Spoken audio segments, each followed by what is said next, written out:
Maravilha, queridos. Bom dia a todos. A graça e a paz do Senhor Jesus. Vamos continuar aqui com a nossa escola bíblica dominical. Hoje imperdível, hein? Imperdível hoje.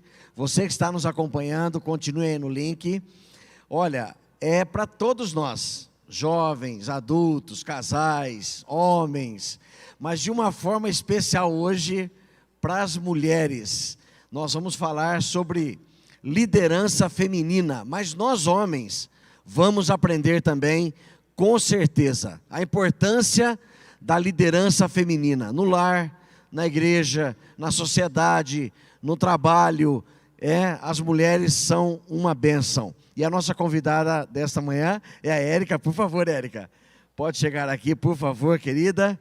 A Érica é uma bênção, uma grande líder, guerreira, e ela é gestora da ABA, nossa instituição aqui que tem vários projetos, é um braço assistencial da igreja, e ela tem feito um trabalho extraordinário, por isso que eu pedi para ela estar ministrando, com certeza vai nos abençoar muito. Deus abençoe a todos, bem-vinda, Érica, Deus te abençoe, querida, prazer tê-la com a gente. Bom dia, gente.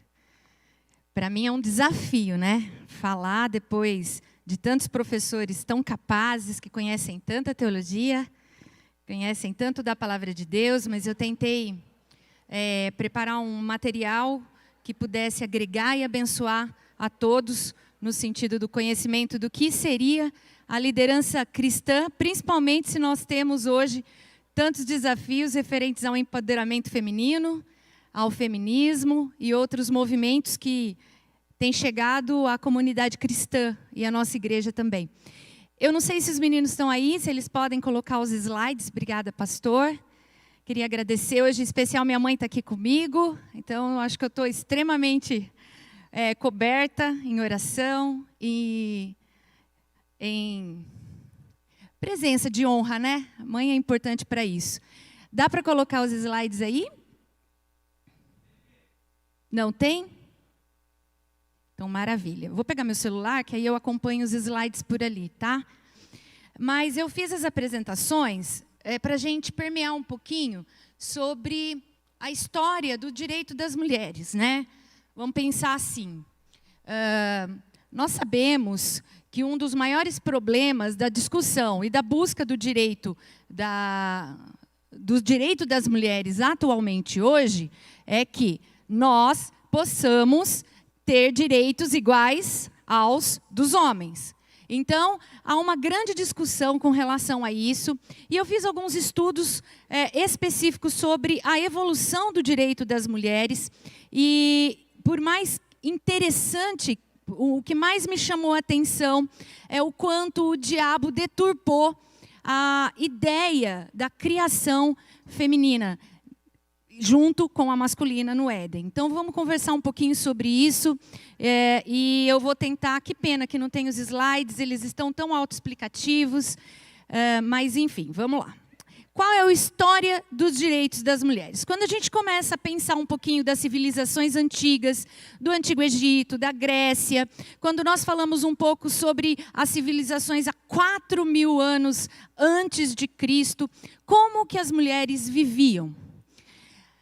Em subordinação de gênero. Mas vamos entender um pouco do que é a palavra de subordinação. A lei do mais forte. Nós sabemos que quando aconteceu toda a história do Éden, com relação à mulher ter sido tentada pela serpente, ela cedeu a esse convite de empoderamento inicial. E o que ela fez? Ela cedeu e levou o marido junto.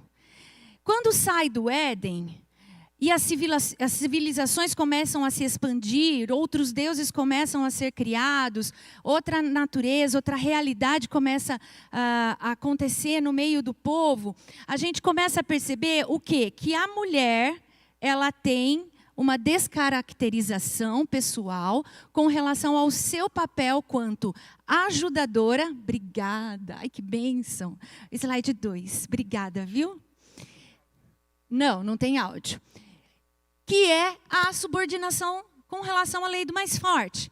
Então, nós temos ali elas começam a viver sob o controle masculino, elas começam a ser afastadas do espaço público, ou seja, elas não têm mais voz, elas não têm direito, elas não aprendem a escrever, elas não têm documento, elas não podem fazer absolutamente mais nada a não ser formar, construir famílias e serem escravas.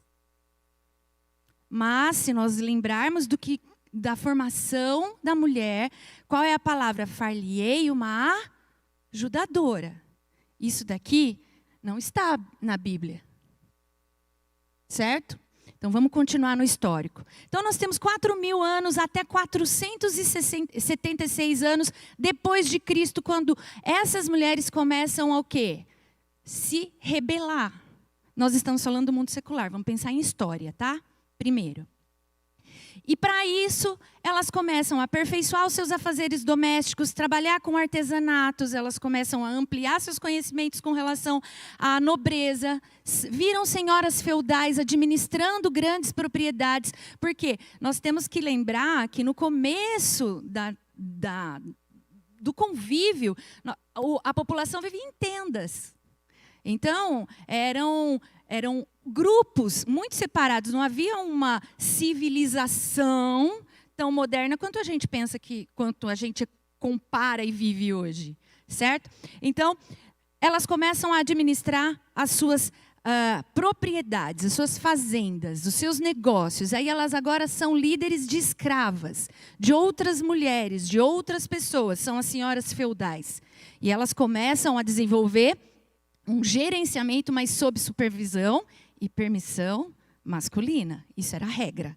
Sempre foi a regra. O domínio opressivo começou muito na Inquisição. Nós estamos em 1453, nós já vivemos mais de 1000 anos com as mulheres tentando desenvolver gerenciamento, tentando desenvolver o poder do controle, mas chega a igreja e a expansão da igreja católica e entra um período da Inquisição. O que acontece na Inquisição? O famoso chamada caça às bruxas. Vocês lembram de Joana d'Arc? O quanto ela sofreu, porque qualquer um posicionamento que se posicionasse contra a visão católica com relação aos direitos de mulher, ou pusesse qualquer informação contrária que a Igreja Católica pusesse, elas eram queimadas, e queimadas vivas. Então, as mulheres que se posicionavam com relação ao liberalismo do direito da mulher, ela começava a ser o quê?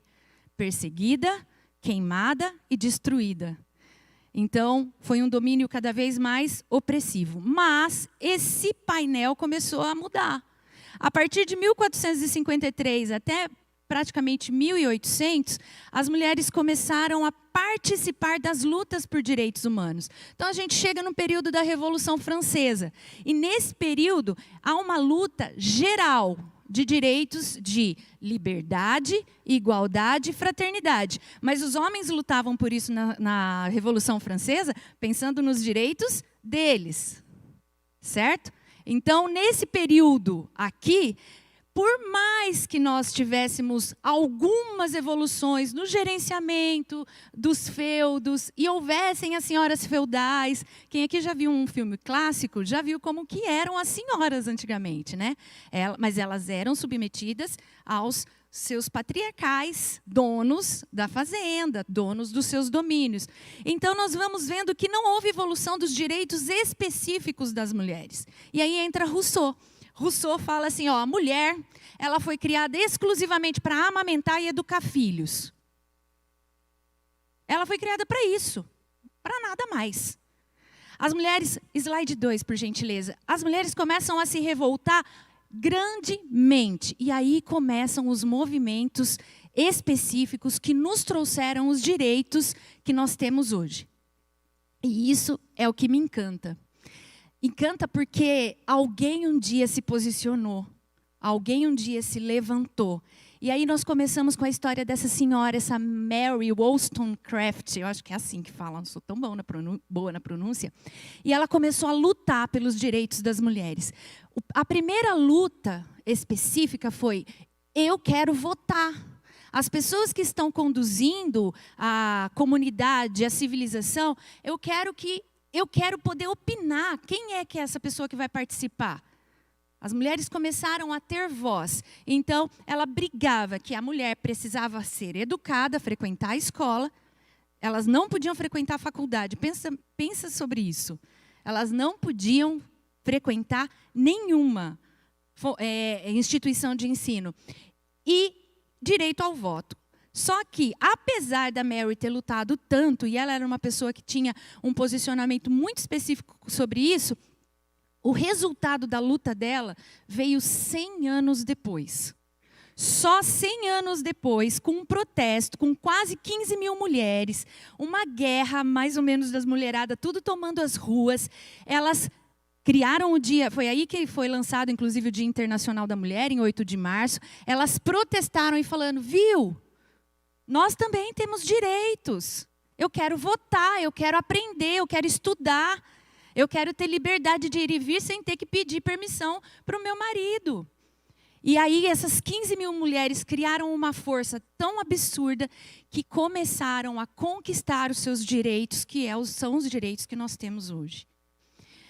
Nisso começamos com a Segunda Guerra Mundial, os homens foram para a guerra, vamos pensar um pouco no capitalismo, perdemos o poder econômico, começa a haver muita pobreza, já tínhamos os períodos de fábricas, tínhamos os períodos de produção, lojas, e quem ia cuidar disso se os homens estavam na guerra? Então começou-se um movimento específico para que as mulheres começassem a trabalhar na economia urbana. Só que elas tinham medo de sair de casa.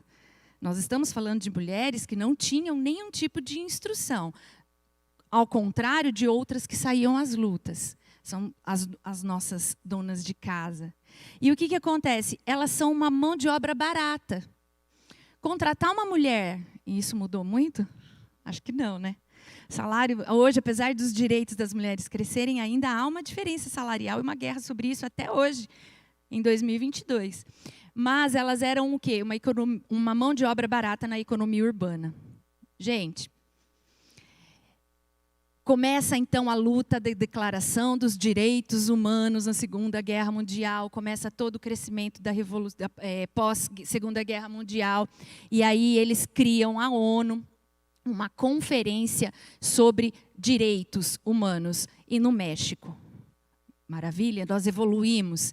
E nesse período, começou em 1979, 75, 79, centenas de anos depois, começa a sair as conversas da igualdade de gênero.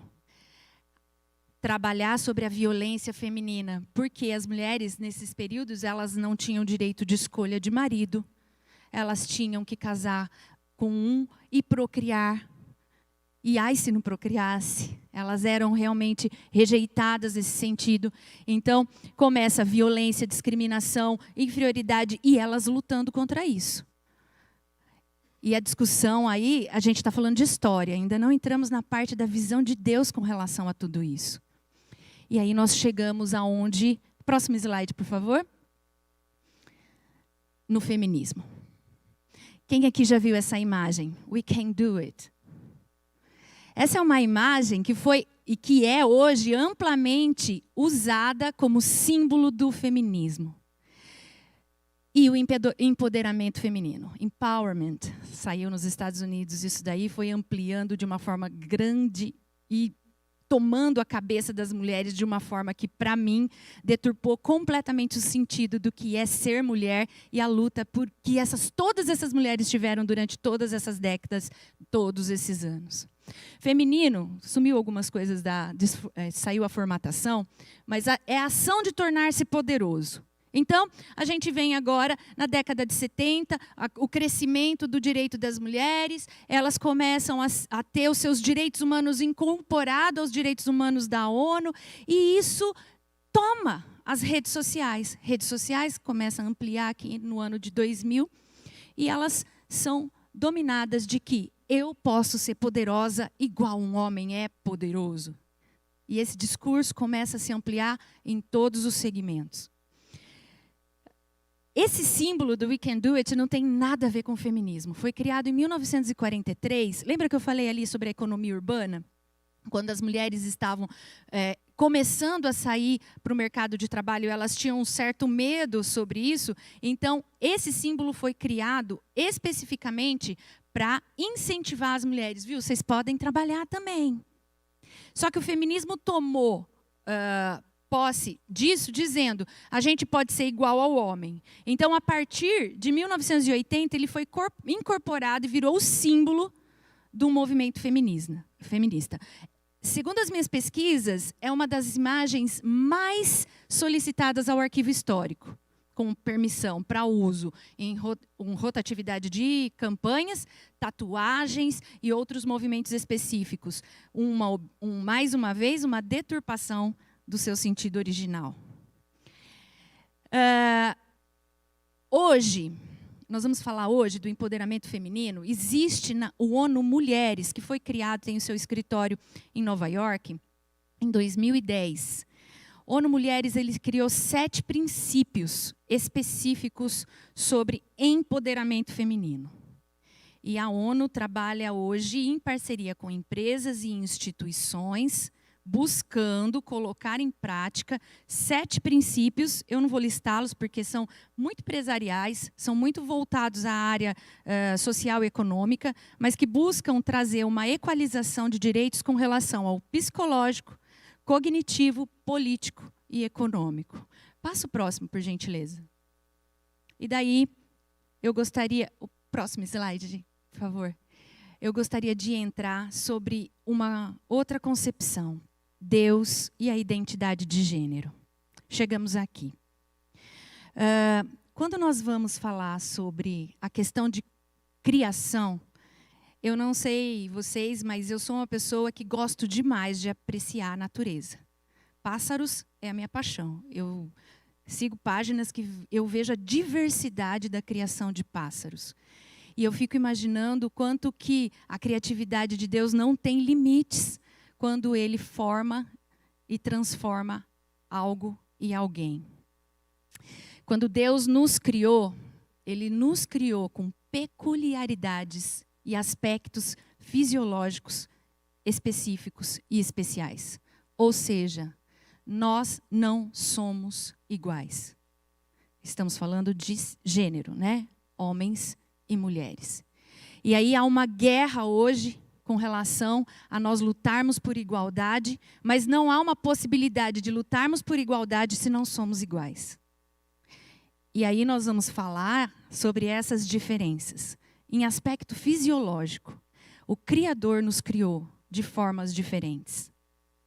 O Criador nos deu peculiaridades diferentes. E aí nós entramos nesse quadro. O homem hoje não, né? O homem, na sua fisiologia, ele tem mais glóbulos vermelhos, ou seja, é mais acelerado o seu sistema.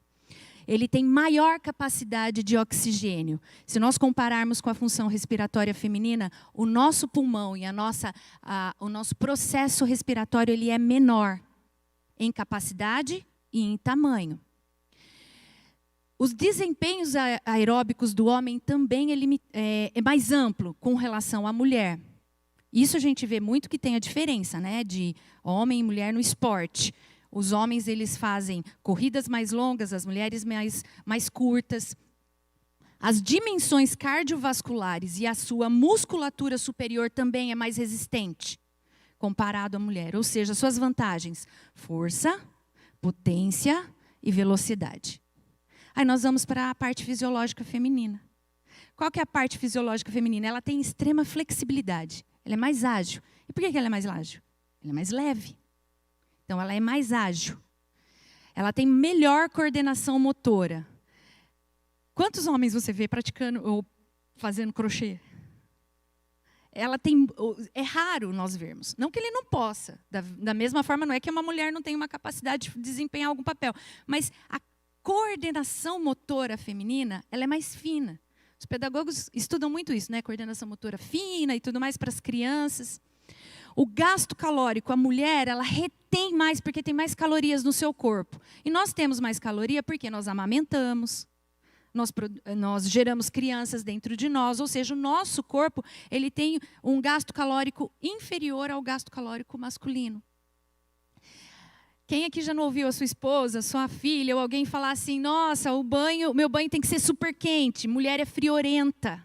Então, se nós formos observar, o homem ele suporta mais o frio. Eu falo para o meu marido, viu, você não está com frio não? Frio que estava da última vez, ele dormia sem camisa. Eu falo, viu, mas está frio. Mas não, o edredom basta. A gente não, a gente põe meia, a gente põe uma blusa, a gente põe o pijama, porque a nossa termorregulação é inferior à termorregulação fisiológica do homem. Há uma diferença nesse sentido também. E a função respiratória que a gente já conversou. E aí, quais são as nossas vantagens? Nós somos mais sensitivas nas relações humanas. Nós temos uma linguagem física e corporal mais apurada que o homem. Quando você vai conversar com o homem, é o meu objetivo. Se for ver, ele te corta praticamente, né? Então, ele tem uma linguagem, nós temos uma linguagem mais delicada. Em casa, quando o Hudson vai chamar a atenção das crianças, ele é mais 880, grossão. Né? Até ontem teve um episódio extremamente interessante. Ele foi falar, a Manu foi pedir uma coisa para ele não.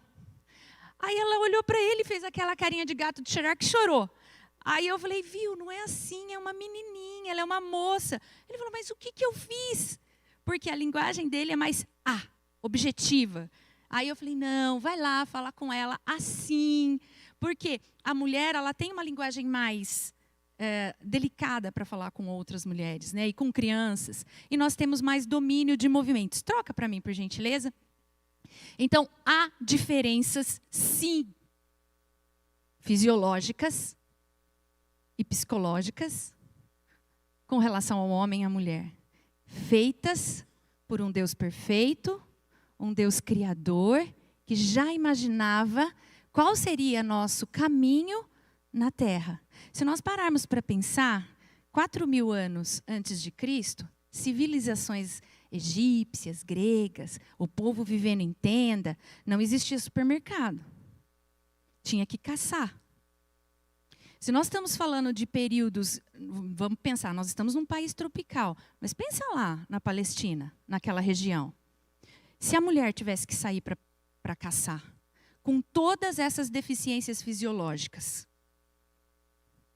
em questão de força, em questão de potência, velocidade, a termorregulação dela, se nós somos mais friorentas, temos uma capacidade respiratória, uma amiga minha está no Peru agora essa semana, e ela estava compartilhando comigo, ela falou, como estou passando mal com relação à altitude. Porque eu não conseguia respirar. O marido dela subia para ver aquelas as coisas incas lá, com a maior facilidade subia as montanhas nas suas caminhadas de 8 quilômetros. E ele filmou ela dando risada que ela não conseguia, porque faltava ar para ela. Mas ela não tem a mesma capacidade respiratória que ele. Ela tremendo de frio, e ele com um casaco. Ai, nem está frio. Agora imagina isso 4.000 anos antes de Cristo, durante toda essa trajetória que nós não tínhamos supermercado, não tinha carro, não tinha esse monte de coberta, era pele, e a mulher tinha que sair para caçar. Então, quando nós vemos aquela questão opressiva, nós sabemos que era uma proteção do Senhor para que a mulher ficasse em casa, sim, cuidando dos seus filhos, sim, mas não porque Deus a estava oprimindo, mas porque Deus a estava protegendo. Há uma diferença de visão. E é aí que a gente começa a ver o quanto a palavra de Deus, a criação de Deus e o ensinamento de Deus foi deturpado na parte feminina. Por quê? Volta no anterior, por gentileza. Isso. A visão social hoje de empoderamento feminino é o quê? Dar poder a mim. Eu preciso ser empoderada. Então, a comunidade precisa me dar direito de ter poder. Mas a visão bíblica nos diz que o poder mesmo de uma pessoa, ele vem do alto. Então, não é a questão da capacidade de ser o mais forte, o mais inteligente, mas o empoderamento espiritual, o empoderamento verdadeiro, feminino, é aquele que vem do alto, é o poder que vem do alto. Então não há distinção. Não há distinção entre mulher e homem, a respeito às peculiaridades. A respeito à fisiologia, à capacidade de compreensão, à capacidade de trabalho. É uma situação completamente diferente do que o mundo coloca hoje. Então, a visão do mundo é, você precisa ser empoderada, você precisa ter uma visão de força, você é igual ao homem, você pode fazer as mesmas coisas que eles, e aí a gente vai vendo as mulheres cada vez mais sofrendo em questão de trabalho, em questão de ter que ser mãe e agregar outras funções, porque ela tem um peso nas suas costas de que ela precisa ser igual. Quando, na verdade, essa questão de identidade de gênero vai além. Eu preciso assumir a minha identidade. E qual que é a minha identidade em Cristo? A minha identidade é que eu sou um ser criado de forma sensível, com uma questão de maior domínio de palavras, que a minha linguagem entre a minha família ela é mais cautelosa do que a do homem. Por quê? Deus me fez assim. Então, quando nós discutimos identidade de gênero na visão cristã, é nós assumirmos a identidade de quem somos nele. E se eu quero ser empoderada, eu não posso pensar na visão social, porque aí a gente tem uma questão que o apóstolo Paulo nos fala em Romanos 2:12 aqui, 12:1-2. Eu sou daquelas que sei tudo chegar na Bíblia, mas o endereço assim, capítulo, versículo, não é muito para mim. Eu não sou tão lógica. O homem também tem uma capacidade lógica maior do que a mulher, tá? Mas se você falar para mim, eu sei onde está na Bíblia.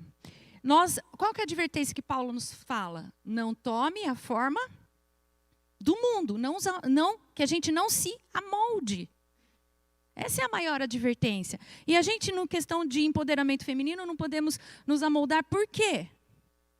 Porque nós não somos iguais. Nós somos seres diferentes, sim. E Ele nos fez dessa forma. Quando Deus criou Adão e Eva, Ele deu a mesma função para os dois. Cultivar e cuidar do jardim. A primeira distorção de empoderamento veio da serpente. Viu? Você pode ser mais. Isso aí não é suficiente para você, não. Vai lá, come do fruto, você vai ser top. Você vai ser must, sabe tudo. Então, a primeira visão e deturpação da palavra do Senhor e do ensinamento dele para mim veio da onde? Da serpente. Veio do quê? Dessa visão de empoderamento deturpada. Hoje, nós vemos que o feminismo ele tem tomado muito proporções agressivas. Extremamente agressivas. Teve fotos e relatos que eu falei, nossa, não tem nem possibilidade de eu trazer para a igreja. Porque é feio de ver as lutas feministas de hoje. E o pior, que um dos maiores inimigos com relação à luta pelo feminismo atual é a igreja. Eles colocam a igreja como um grande problema com relação ao avanço do feminismo. Porque eles não conseguem entender a visão de Deus para uma mulher. E eles entendem que na Bíblia, Deus descaracterizou a mulher. E se nós formos observar com calma, nós vamos chegar lá, não foi assim. Ela é vista hoje como uma instituição legalista, por ser padres. Não vamos falar só da igreja evangélica, não. Nós estamos falando da igreja como um todo. Budas, né? Budas, como que chama? Os monges, né, do budismo, pastores, apesar de que eu acho que, em comparação às outras religiões, o protestantismo é anos-luz em visão com relação ao feminismo, porque hoje nós temos pastoras muito impactantes na nossa sociedade. E isso, elas colocam que toda aquela opressão, havia uma cultura no antigo egípcio, que a mulher foi culpada do homem ter perdido o direito do jardim. Então, naquele tempo lá, há centenas de anos atrás, eles falavam assim, viu, você não foi capaz nem de manter a nossa vida no jardim, então a mulher é culpada. Mas isso é de outras civilizações, não foi isso que Deus nos fala, né? Então, há uma cultura de que dentro da igreja há uma opressão. Aí a gente vem com a Inquisição. Aí a gente vem com as mulheres sendo queimadas. Ou seja, o feminismo liga a igreja e os nossos dogmas com relação à opressão e cria barreiras. E se a gente não está atento e não conhece a palavra de Deus e não estuda a história do direito e não estuda a evolução e a visão bíblica do comportamento feminino, a gente cai nisso aqui. Eu mesmo já participei de rodas onde a gente já discutiu amplamente que o mundo cristão, assim, de liderança, de igreja, oprime as mulheres. Deus teve que tratar comigo nesse sentido. Muito. Porque eu sou uma pessoa que luto pelos meus direitos, desde pequenininha, né, mãe? Sou uma pessoa que, assim, tipo, eu preciso ter o meu direito livre de acesso, de falar, de me expressar. E Deus começou a me colocar em lugares que era realmente para falar, peraí, Érica, acorda um pouquinho. Você não está lutando contra a parte masculina, você está lutando contra uma orientação minha. Bom, enfim, nós precisamos desvincular a visão de empoderamento feminino secular do presente século com o empoderamento feminino que vem do alto. Pode passar para mim, por favor? E não é fácil, viu, gente? Porque a gente convive com o próximo slide.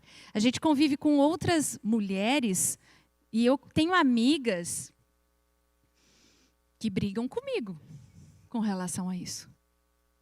Brigam mesmo, assim, são amigas. Então, amigo que é amigo briga, né? Assim, numa forma saudável. E a gente discute posições muito categóricas com relação ao feminismo. E aí nós vamos para as mulheres da Bíblia. Desde o início, Deus nos trata com respeito. O primeiro episódio me chamou muito a atenção isso. Estava conversando com a dona Elma ontem à noite. Gente, eu peço ajuda aos universitários. A dona Elma é uma delas. Fiquei conversando ontem à noite com ela, falei, dona Elma, não deixa eu falar alguma coisa errada, não. Ela revisou tudo, foi uma conversa muito positiva. Gênesis 27, 11, conta a história das filhas de Zelofode.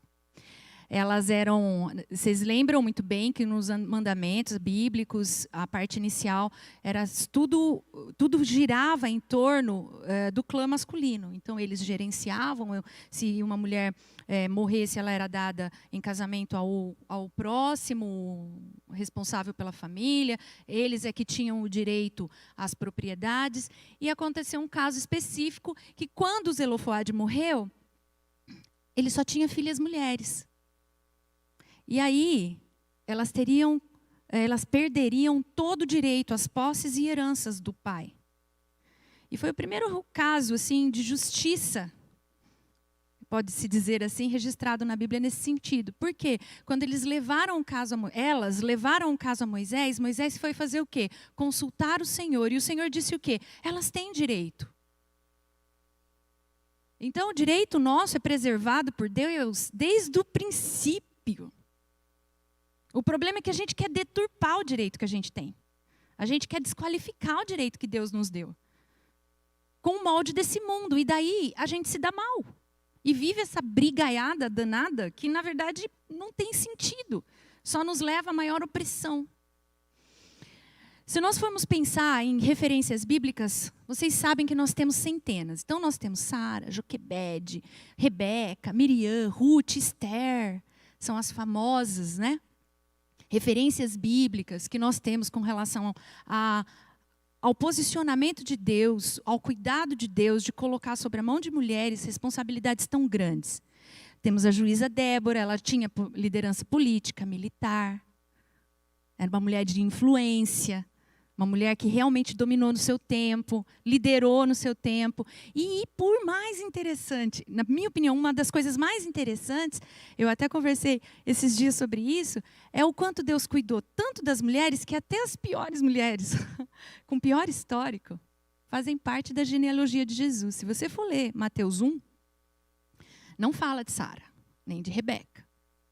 Não fala de outras mulheres por assim dizer, consideradas dignas, mas cita 3. Raabe, a prostituta, Batseba a adúltera.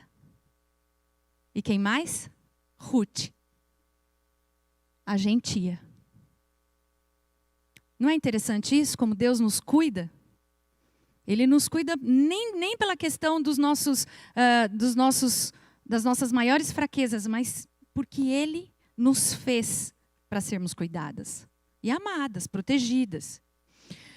Se nós formos comparar o cuidado de Jesus com as mulheres, nós vamos ver que culturalmente, naquele período, as mulheres eram desrespeitadas e o que mais? Destituídas dos seus cargos. Então, nós temos exemplos bíblicos da samaritana, que o Senhor parou para conversar com ela, sendo que samaritanos, eles eram renegados do povo judeu, tinham um grande problema, e ele vai lá e fala assim, viu, você conhece a verdadeira água? Então, ele tem uma conversa com uma mulher que isso não era, quer dizer, ele se relacionava com as mulheres de uma forma específica e especial. Nós temos o caso da mulher adúltera, que nós ouvimos palavras aqui sempre sobre esse acontecimento, quanto ele teve cuidado com ela naquele momento, e esse cuidado mudou visões. A mulher pecadora, e aí nós vamos vendo que ele quebrou paradigmas, ele trouxe respeito, valorização, incluiu mulheres, e se nós formos na carta paulina, nós temos vários outros exemplos, Priscila, Lídia, tantas mulheres que foram citadas pela palavra de Deus como líderes na sua época. E nas minhas conversas com as minhas amigas sobre liderança, pode passar o próximo, por gentileza? Nós vemos o quê? Ah, mas isso aí são mulheres bíblicas. Depois disso, o que aconteceu? O que aconteceu? Que nesse período que as mulheres estavam brigando por direitos, lembra que eu passei lá no primeiro slide a história dos direitos das mulheres? Em 1800 e pouco, 1700 e pouco, Deus estava levantando mulheres como líderes da sua geração que fizeram impactos que nos geram hoje liberdade por causa do seu posicionamento de empoderamento, visão de empoderamento correta, empoderamento divino. Veja só, eu trouxe alguns casos de mulheres. Esposa de Martinho Lutero, Catarina. Não precisamos nem detalhar quem foi Martinho Lutero. Mas ela fez uma participação crucial durante a Reforma Protestante que nos traz aqui hoje. Então, se nós somos protestantes hoje, Martinho Lutero começou esse movimento, mas junto com ele havia uma mulher, no papel que Deus tinha colocado para ela, que era auxiliadora e ajudadora. 1825, Sarah Poulton Kelly, ela compôs muitos hinos tradicionais que estão nos nossos famosos cantores cristãos. Ela veio com um marido aqui no Brasil, desenvolveu ações de missões, criou uma sociedade, fundou a missão Help for Brazil, que atua até hoje. Ela trouxe impacto. Lembra das mulheres que estavam às ruas se debatendo? Na igreja também havia mulheres que estavam fazendo transformações gigantescas. Aí nós vamos para Susana Wesley. Gente, quem não conhece Susana Wesley? Eu tenho livros dela lá, tanto da biografia quanto das cartas que ela escrevia para o Senhor e as orientações que ela mandava para John Wesley. E eu achei fantástico, ela evangelizou em casa e alfabetizou em casa 19 filhos. Hoje a gente tem 2 e reclama. 19 filhos. E ainda ela morava no ambiente rural. O marido dava muito trabalho. Vivia doente, tinha aqueles problemas dele. Ou seja, gente, nós estamos falando de mulheres que estavam na mesma luta, mas em frentes completamente diferentes daquelas mulheres ali de trás. Não desqualificando a evolução do direito das mulheres daquelas lutas, mas é a deturpação da visão de que Deus não está que Deus segregou as mulheres a segundo plano na liderança da igreja. Deus não segregou as mulheres nunca. Nem na Bíblia, que são os famosos casos que a gente já citou, e nem depois, quando não estão os registros aqui na palavra, mas eles têm os registros históricos de mulheres que transformaram vidas. Caterina Buff, sei lá, é difícil falar. Adoeceu aos 14 anos. Quando ela teve essa doença, ela teve muito tempo, ela ficou parada, ela teve que estudar, ela tinha tempo para estudar, ler, mundo que não era digital, e ela criou uma mente brilhante. Nesse meio tempo, ela descobriu que existiam pessoas na classe operária que estavam sofrendo demais. Aí ela começou a dedicar-se em ações sociais exclusivas para a classe operária. Ela era tão líder que ela teve 8 filhos. Os 8 filhos entraram na mesma linha que ela, desenvolveram ações e ela criou o Exército da Salvação. Quem não conhece o Exército da Salvação hoje? Uma mulher que foi líder na sua própria casa, com uma visão espiritual do alto, do que é o verdadeiro empoderamento feminino. O que é ser uma líder cristã. Uma líder cristã. O próximo, por favor. Aimee McPherson. Essa daí eu achei o máximo, porque eu adoro a modernidade. Eu falo que Deus é maravilhoso, que Ele cria a possibilidade de nós usarmos a tecnologia ao favor do Evangelho. Não é? E isso traz muitas discussões, mas ela foi uma mulher que fez o quê? Ela viajou o mundo evangelizando. Também com um marido missionário, pastor, e ela usava os métodos modernos da época. Qual era? Rádio. Pensa, uma mulher falando no rádio. De quê ainda? De Cristo. Ou seja, uma grande líder que impactou uma geração. Hoje nós temos as redes sociais. Hoje nós temos mulheres que têm milhões de seguidores nas suas redes sociais e são cristãs. E aí a gente fala, a mulher fica ali se exibindo na rede social. Imagina o que não falaram da Aimee, quando ela estava usando o rádio. Mas ela se posicionou e usou aquele método para ganhar muitos para Cristo. Ela começou a dirigir 21 cultos por semana, num templo para 5.000 pessoas. Hoje, a Igreja do Evangelho Quadrangular, que está em 146 países. Mas ela usou um método moderno. Ela foi líder na sua geração, com uma visão específica. Para que o Senhor me chamou?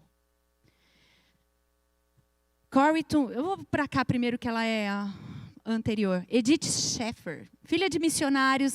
Ela nasceu na China, apesar de ser americana. Ela era costureira, costurava vestido de noiva, terno para casamento, beca para missa. Era uma mulher que desenvolvia suas funções. E na Suíça, ela começou a conhecer muitos estudantes da palavra e fundou o Abrigo Labri. Ela foi tão impactante que esse Abrigo Labri começou a se expandir nas comunidades ao redor. E ela chamou tanta atenção que teve um artigo específico na época da revista Times. Pensa, uma mulher que abriu um abrigo para cuidar de estudantes da palavra de Deus, chamou a atenção da revista Times. E ela publicou 20 livros nesse meio tempo, ganhou 2 prêmios. E a sua luta principal era o quê? Hospitalidade e defesa da família. Aonde que não está o feminismo nisso daqui? Ela usou o apetrecho principal, a defesa da família. A mulher não ficava em casa para cuidar da família enquanto o homem ia caçar. Veja como é visão. E daí nós temos a Corrie ten Boom, evangelista caseira. Naquele período do nazismo, ela protegia, ela guardava judeus em casa. Ela protegia. Nesse período ela foi presa, torturada. Na cadeia, ela ganhou centenas de mulheres, não foi morta, não era o propósito de Deus para ela nesse momento. Ela ganhou centenas de mulheres, a sua irmã virou uma grande parceira dela. O testemunho dela virou filme. Ganhou diversas conversões através do seu papel pontual. E aos 53 anos, ela decidiu ser missionária. E ela viajou por mais de 60 países, pregando o Evangelho e falando da sua experiência com Deus. Por último, o nosso último exemplo de hoje é Ruth B. Graham, a esposa do Billy Graham. Quem foi ela? A gente conhece tanto o Billy Graham. Ela adorava trabalhar nos bastidores. Eu fiquei lendo a biografia dela e ela é bem magrinha, assim. Eu fiquei imaginando a intercessora por trás de Billy Graham. Mas ela não ficou só nos bastidores. Ela escreveu 14 livros com tanto só delas, com coautorias também, e criou 5 filhos. Além de ter sido grande apoio ao ministério de Billy Graham, porque Billy Graham viajava demais. Quem conhece Billy Graham sabe que ele instituiu as grandes conferências, né? Aquelas movimentações de avivamentos, e ela trazia impactos mundiais. Ele era conselheiro de presidentes americanos. Ou seja, um homem que tinha uma auxiliadora e uma ajudadora, que não se sentia inferior, mas que trabalhava aonde Deus a tinha colocado. Passa para mim, estamos terminando já. Se nós formos falar hoje, e o meu último pensamento com vocês com relação à liderança feminina dentro da igreja, nós precisamos entender necessariamente qual é o nosso papel. E eu acho que essa visão, quando você está vinculado à palavra de Deus, você conhece a palavra de Deus, você entende quem é o seu Deus, não passa uma sombra de dúvida, em nenhum momento, de que nós somos oprimidas. O mundo colocou essa opressão, sim, mas se nós pararmos para pensar, ele oprime porque ele quer afastar a gente do nosso objetivo principal. 1 Coríntios 12, de 1 a 11, Paulo fala sobre os nossos dons espirituais. Eu queria ler essa parte específica, apesar de eu ter deixado a maioria como base para a gente, depois, se vocês quiserem, eu passo para vocês. Eu queria ler 12. Se vocês puderem abrir aí. 12, de 1 a 11. Irmãos, não quero que vocês estejam desinformados a respeito dos dons espirituais.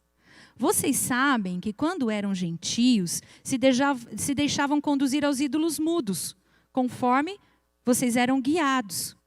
Por isso eu quero que entendam que ninguém que fala pelo Espírito de Deus afirma anátema Jesus. Por outro lado, ninguém pode dizer Senhor Jesus, senão pelo Espírito Santo. Ora, os dons são diversos, mas o Espírito é o mesmo. E também há diversidade nos serviços, mas o Senhor é o mesmo. E há diversidade nas realizações, mas o mesmo Deus é quem opera tudo em todos. A manifestação do Espírito é concedida a cada um visando um fim proveitoso, porque a um é dado mediante o Espírito a palavra da sabedoria, a outro, segundo o mesmo Espírito, a palavra do conhecimento, a um é dada no mesmo Espírito a fé, a outro, no mesmo Espírito, dons de curar, a outro, operações de milagre, a outro, profecia, a outro, discernimento de espíritos, a um é dada variedade de línguas e a outro, capacidade para interpretá-la, mas um só é o mesmo Espírito, realiza todas as coisas, distribuindo-as a cada um individualmente conforme Ele quer. Conforme Ele quer. Então, quando nós vamos falar de liderança feminina na igreja, o primeiro de tudo que nós precisamos entender, aonde Deus nos chamou. Eu ouvi uma frase essas semanas de uma das pastoras que me abençoam demais nas redes sociais, que ela fala exatamente assim, aquilo que não te chegou à mão, por direção espiritual, não tome. E nós, às vezes, deturpamos os nossos direitos, porque a gente quer aquilo que não nos foi destinado. E aí é que há um grande confronto com relação à visão de liderança. Quando nós sabemos o lugar que o Senhor nos colocou naquele tempo, e às vezes é por propósitos, Deus nos dá, Deus nos tira, Deus nos coloca, Deus nos remove, Deus nos reposiciona, porque o propósito dele não é que a gente seja grandes líderes, mas que nós demos glória ao nome dele através da nossa liderança. Pelo menos, eu acredito plenamente que é por isso que ele, deu a uns dons e outro deu outros dons. Não para vanglória própria. Se nós sabemos que o Espírito Santo é de quem distribui os dons a quem Ele quiser e da forma que Ele quer, e Ele usa segundo a disponibilidade que nós nos colocamos, pensa comigo, se aquelas mulheres que nós vimos pós-Bíblia, que nós vimos a Susana, Wesley, a Catarina, a Corey, se todas elas não tivessem se disposto. Quando nós vemos o exemplo de uma menina que ficou doente aos 14 anos e ao invés dela se posicionar como uma vítima de Deus, da mão pesada de Deus na vida dela, o que ela foi fazer? Ela foi estudar. De estudar, ela abriu um abrigo, que virou uma influência na sua comunidade, incentivou e influenciou diversas outras pessoas. Ou seja, ela se posicionou naquilo que Deus tinha colocado no tempo dela, na mão dela. Não é por briga que nós conquistamos as coisas, mas é por direcionamento espiritual. Não adianta a gente chegar aqui e falar assim, é meu. Eu sou boa o suficiente para fazer, eu sou igual a você. Não, mas foi para isso que o Senhor te chamou. Servir a Deus não é disputa de competências femininas ou masculinas. Não é lutas por poder ou voz. Não é levantar bandeiras feministas ou ficar brigando por espaço dentro da igreja. Quanto por cento tem de liderança feminina versus liderança masculina? Não, Deus não nos chamou isso. Deus nos chamou para servir a Deus, por quê? O nosso objetivo é torná-lo acessível a outros. Todos os exemplos das mulheres que nós conversamos aqui nessa manhã, todas elas conduziram outros a Cristo. E não a elas mesmas. Então, nós temos que ter uma visão muito clara de liderança feminina. Nós somos canais da sua graça para abençoar o próximo. E eu trouxe 4 fotos aqui para a gente pensar um pouquinho. Eu tenho muitas amigas na minha faixa etária que se sentem frustradas por serem apenas mães. Mas ali nós estamos servindo. Eu tenho o costume de dizer que eu conheci muito mais do amor de Deus depois que eu fui mãe. Eu entendi muito mais o altruísmo de Deus. Coríntios 13, 1 Coríntios 13, o que é o amor através da minha experiência de mãe.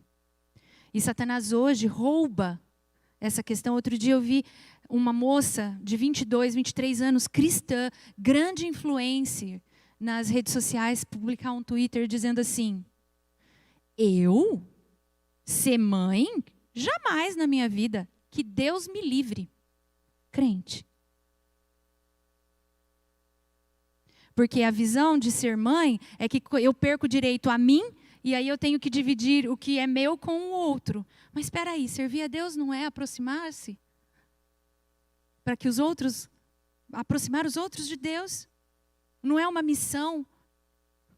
Não é o ide por todo mundo, fazer discípulos. Veja como Satanás deturpa a visão. Uma mulher que trabalha, uma mulher que ora, que intercede na sua casa, que não sai, que está ali naquele momento. Ela é tão líder quanto outra que está num grande cargo de uma empresa ou num grande cargo de uma igreja.